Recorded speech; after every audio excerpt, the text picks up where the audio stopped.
비치면성 방광암 진단비 전액 보장받기 위해서는 갑작스럽게 질환이 발생하게 되었을 때 경제적으로 위급한 상황에 대처하기 위해 보험을 드는 분들이 많은데요. 보험 가입 시에는 회사에서 소비자를 유혹하기 위해 각종 혜택과 보장 범위를 언급하며 다른 회사보다 나은 경쟁력을 강조한다고 하였습니다.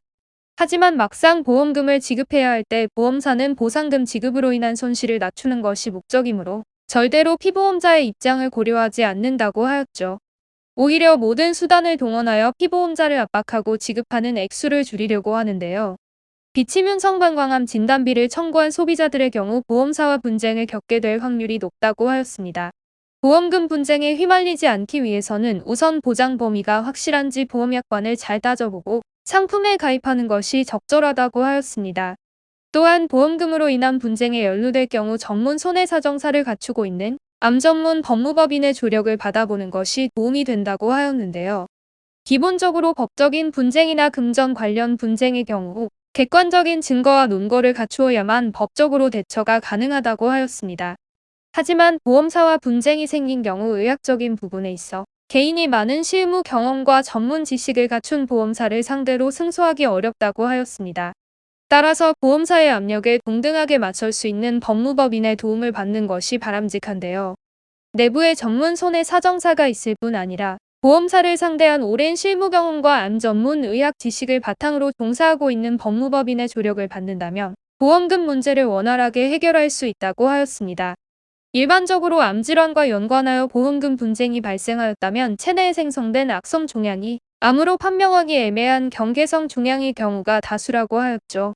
일반적으로 보험사는 질병분류 코드를 근거로 일반암이 아닌 소외감에 해당하는 보험금을 책정하려 한다고 하였는데요. 의학적 소견이나 재발 위험성 등의 요소는 무시하고 보험사에서는 해당 암의 유형을 일반암에서 제외시키게 된다고 하였습니다. 반면 소비자 입장에서는 경계성 종양이지만 암의 유형이며 재발의 위험성이 높으므로 일반적인 암과 동일한 보상이 필요하다고 주장하게 된다고 하였습니다. 비치면성 방광암 진단비의 사례 역시 마찬가지라 하였는데요. 방광암은 남성암 발생률 중 8위를 기록하고 있는 질환이며 70%가량은 비치면성 방광암으로 진단받게 된다고 하였습니다. 이는 경계성 종양 유형으로 방광암으로 진단받는 경우 대부분이라고 할 수 있는 70% 이상이 비치면성에 속하게 된다고 하였는데요. 따라서 방광암 환자 가운데 대다수가 보험금 청구에 있어 일반암에 해당하는 보험금 전액을 보장받지 못해 분쟁과 연루될 가능성이 높다고 하였죠. 즉 비치면성 방광암의 경우 보험사에서 암이라고 명확하게 판정 내리기 힘든 상피내암으로 분류되어 일반암이 아닌 소외감 기준 보험금이 지급되므로 소비자와 문제가 발생하는 것이라 하였습니다. 그로 인해 일반암에 해당하는 진단비 전액 수령을 기대하던 소비자가 전문 변호사를 선임하여 대응책을 논의하기도 한다고 하였는데요. 분명히 암의 일종에 속하는데도 불구하고 비치면성 방광암 진단비 책정에 있어 보험사에서는 금액 부담을 줄이기 위해 고의적으로 소외감 기준으로 보험금을 지급한다고 생각한다고 하였습니다. 이러한 경우 보험약관이나 병리학적 전문 지식이 없는 소비자가 비치면성 방광암 진단비 보장을 받기 위해 거대한 보험사를 상대로 혼자서 대처하기에는 매우 불리하다고 할 수 있습니다. 따라서 암 전문 법조인의 조력을 받아 다양한 요소를 살피고 승소를 이끌어내는 것이 중요한데요. 보통 보험사에서는 악성 종양의 치명이 깊지 않기 때문에 일반암이 아니라고 판단한다고 하였습니다.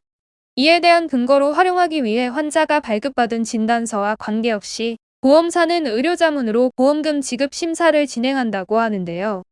보통 질병분류 코드를 근거로 보험금 심사를 하도록 규정된 경우가 많다고 하였습니다. 상피내암은 질병분류 코드에서 D코드에 해당하며 진단서에 D코드를 받은 경우 일반암과 구분되기 때문에 보험사의 주장을 거부하기 어렵다고 하였습니다. 만일 주치의에게 명확한 악성 종양을 인정받을 수 있는 C코드를 받은 경우에도 의료자문을 의심 없이 받기도 한다고 하였는데요. 하지만 이는 보험사에서 지급 거절을 목적으로 자료 수집을 할 것에 동의한 것과 마찬가지라 하였습니다. 의료 자문은 시간과 비용이 드는 절차이며 보험금 지급을 목적으로 보험사에서 의료 자문을 실시하는 경우는 없는 점에 명심해야 합니다. 비치면성 방광암의 경우 재발률이 상당하고 재발 시 위험도도 높기 때문에 이를 종합적으로 보았을 때 악성암으로 구분해야 한다는 비뇨기과 전문의 소견이 우세하다고 하였습니다. 하지만 보험사에서는 단순히 병리학적 기준으로 보험금 지급 심사를 진행하며 환자 예우나 임상학적 관점을 고려하지 않고 비치면 성방광암 진단비를 책정한다고 하였죠. 따라서 비치면 성방광암에 대한 진단비는 일반암으로 전액 보장받아야 하는 것이 마땅하므로 보험사의 주장에 응하기보다는 법조인의 도움을 받아 일반암 보험금 전액을 지급받으시길 바랍니다. 승소 사례를 살펴보면 고객과 보험사 각각 승소한 사실이 기존에 존재하고 있으므로 충분히 문제를 제기할 소견이 있는데요. 다만 보험심사의 경우 보험사에게 일방적으로 유리한 판례가 적용되게 됩니다. 따라서 일반암 보험금 전액으로 비치면 성방광암 진단비를 보장받기 위해서는 이에 대항할 수 있는 전문 암 지식을 보유한 법무법인의 조력을 받아보시는 것이 좋습니다. 손해사정사와 변호사가 함께 상주함으로 각기 선임할 필요 없이 전략적인 대비가 가능한데요. 조직검사 결과지나 진단서, 보험증권 등을 면밀히 검토하여 일반암 보험금 적용이 가능한지 따져보고 적극 대응하시길 바랍니다. 아래 이미지를 통해 AL 소속 전문 손해사정사에게 무료로 상담을 받아보시길 바랍니다.